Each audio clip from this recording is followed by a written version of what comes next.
नमस्कार श्रोते हो. चपराक प्रस्तुत घनश्याम पाटील लिखित किस्सा इलेक्शनच्या या नवीन भागात आपल्या सगळ्यांचं स्वागत आहे. आजचा किस्सा आहे इंदिराजींना खडे बोल सुनावणारा नेता. राजकारण आणि समाजकारण ही एकाच गाडीची दोन चाके. पण राजकारणातून निवृत्ती घेतल्यानंतर समाजकार्यात टिकून राहणारे अपवादात्मक असतात. अशापैकी एक महत्त्वपूर्ण नाव म्हणजे मोहन धारिया.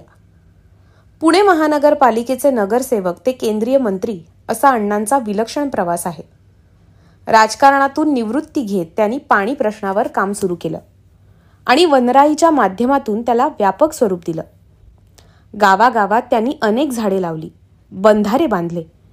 पाण्याअभावी दुष्काळात होरपळणाऱ्या अनेकांच्या आयुष्यात परिवर्तन घडवत त्यांनी हिरवीगार पालवी फोडली. स्वातंत्र्य लढ्यात योगदान देणारे धारिया 1964 ते 1971 या कालावधीत राज्यसभेवर होते. 1971 साली त्यांनी पुण्यातून काँग्रेसतर्फे लोकसभेची निवडणूक लढवली आणि त्यात यश मिळवले. या निवडणुकीत त्यांनी जनसंघाच्या रामभाऊ म्हाळगी यांचा पराभव केला होता. चंद्रशेखर आणि धारिया ही जोडगोळी त्या काळच्या राजकारणात तरुण तुर्क म्हणून ओळखली जायची. काँग्रेसमध्ये राजकारण सुरू झाल्यावर इंदिरा गांधी यांनी त्यांना मंत्रीपद दिले.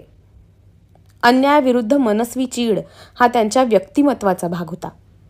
प्रचंड मतांनी लोकसभेवर गेल्यावर इंदिराजींनी त्यांना उपमंत्रीपद दिले. पण धारिया शपथविधीलाच गेले नाहीत. त्यांची नाराजी आणि नकार कळवल्यावर त्यांनी त्यांना नियोजन खात्याचा स्वतंत्र कारभार देऊन राज्यमंत्रीपद दिले. इंदिराजी आणि जयप्रकाश नारायण यांच्यातील वादात इंदिराजींनी जयप्रकाश यांच्याशी संवाद साधावा अशी त्यांची अपेक्षा होती. त्यांनी तसा आग्रह धरला, पण इंदिराजींच्या हे स्वभावाबाहेर होते. 25 जून 1975 आणीबाणी जाहीर झाली आणि धारियांनी त्यांना विरोध केला. परिणामी त्यांना अटक झाली आणि 17 महिने नाशिकच्या तुरुंगात काढावे लागले. एका केंद्रीय मंत्र्याला राजकीय भूमिकांसाठी अटक होण्याची ही घटना अत्यंत महत्त्वपूर्ण होती. आजच्या भाषेत सांगायचे तर हा हाय व्होल्टेज ड्रामा होता.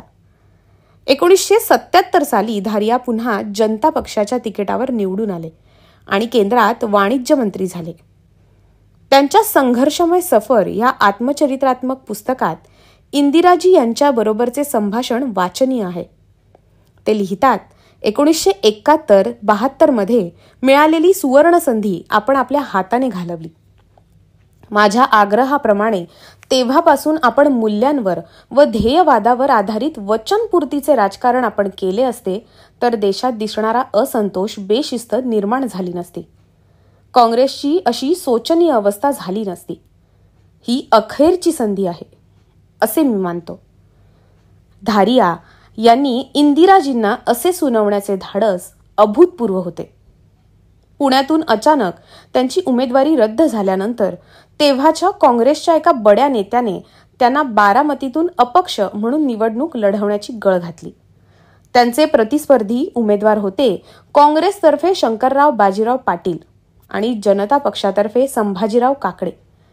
त्यांच्या प्रचार सभांना उत्तम प्रतिसाद मिळत असताना कोणीतरी म्हणाले, धारिया पुण्याचे, त्यांनी पुण्यातून व्हाया मुंबई करत थेट लोकसभेत जायचे, तर ते असे पुणे बारामती व्हाया दौंड करत दिल्लीत कसे पोहोचतील? तिथून सगळे चित्र बदलले आणि ते 3ऱ्या क्रमांकावर गेले. आपल्या मृत्यूनंतरही एक झाड लावावे अशी त्यांची इच्छा होती. त्यानुसार त्यांच्या अंत्यविधीसाठी आलेल्या शरद पवार आणि इतर नेत्यांच्या हस्ते वैकुंठ स्मशानभूमीत एक झाड लावण्यात आले. तर श्रोते हो, हा आजचा किस्सा तुम्हाला कसा वाटला हे तुमच्या प्रतिक्रियांद्वारे आम्हाला नक्की कळवा. आणि अशाच धमाल किस्स्यांसाठी आणि मराठी साहित्यासाठी आमचं चॅनल जरूर सबस्क्राईब करा. तसंच पुणे शहरातून साहित्य चपराक हे मासिक आणि चपराक प्रकाशन ही उत्तमोत्तम पुस्तके प्रकाशित करणारी ग्रंथ प्रकाशन संस्था चालवण्यात येते. साहित्य चपराक मासिकाचा अंक दरमहा 10 तारखेला प्रकाशित होतो. आपले साहित्य पाठवण्यासाठी, चपराकमध्ये जाहिराती देण्यासाठी आणि नवनवीन पुस्तकांच्या माहितीसाठी संपर्क करा. घनश्याम पाटील, संपादक, चपराक.